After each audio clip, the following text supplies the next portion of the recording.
Scott and Robin Spivey had a sinking feeling that something was wrong with their home when cracks began snaking across their walls in March. The cracks soon turned into gaping fractures, and within 2 weeks their 600-square-foot garage broke from the house, and the entire property, manicured lawn and all, dropped 10 feet below the street. It wasn't long before the houses on both sides collapsed as the ground gave way in the Spiveys neighborhood in Lake County, about 100 miles north of San Francisco. "We want to know what is going on here," said Scott Spivey, a former city building inspector who had lived in his 4-bedroom, Tudor-style dream home for 11 years. 8 homes are now abandoned and 10 more are under notice of imminent evacuation as a hilltop with sweeping vistas of Clear Lake and the Mount Konocti volcano swallows the subdivision built 30 years ago. The situation has gotten so bad that mail delivery was ended to keep carriers out of danger.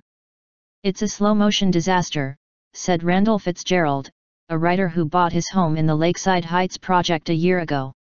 "Unlike sinkholes of Florida that can gobble homes in an instant, this collapse in hilly volcanic country can move many feet on one day and just a fraction of an inch the next. Officials believe water that has bubbled to the surface is playing a role in the destruction. But nobody can explain why suddenly there is plentiful water atop the hill in a county with groundwater shortages. That's the big question," said Scott DeLeon, County Public Works Director. "We have a dormant volcano, and I'm certain a lot of things that happen here, in Lake County, are a result of that, but we don't know about this. Other development on similar soil in the county is stable," county officials said. While some of the subdivision movement is occurring on shallow fill, DeLeon said a geologist has warned that the ground could be compromised down to bedrock 25 feet below and that cracks recently appeared in roads well beyond the fill. "Considering this is a low rainfall year and the fact it's letting go now after all of these years, and the magnitude that it's letting go, well, it's pretty monumental," DeLeon said.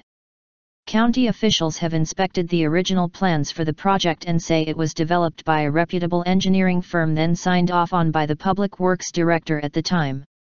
"I can only presume that they were checked prior to approval," DeLeon said.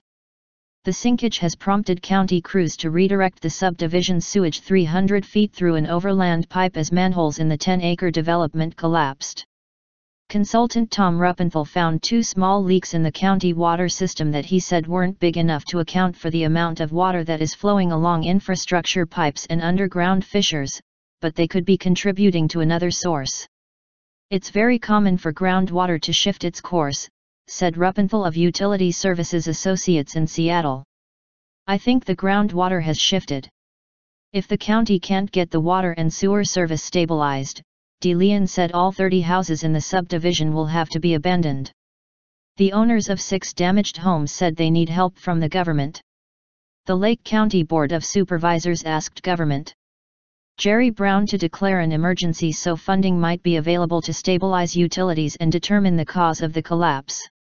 On May 6, State Senior Noreen Evans, de Santa Rosa, wrote a letter of support asking Brown for immediate action. The California Emergency Management Agency said Brown was still assessing the situation. On Wednesday, the state sent a water resources engineer and a geologist to look at the problem. Senior Diane Feinstein sent a representative the next day. Lake County, with farms, wineries and several Indian casinos, was shaped by earthquake fault movement and volcanic explosions that helped create the Coast Ranges of California. Clear Lake, popular for boating and fishing, is the largest freshwater lake wholly located in the state. It is not unusual for groundwater in the region to make its way to the surface then subside. Many natural hot springs and geysers receded underground in the early 1900s and have since been tapped for geothermal power. Homeowners now wonder whether fissures have opened below their hilltop, allowing water to seep to the surface.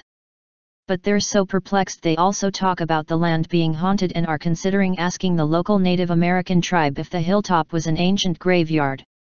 "Someone said it must be hexed," said Blanca Doran, a 72-year-old German immigrant who poured her life savings into the house she bought in 1999 so she could live on the rental income.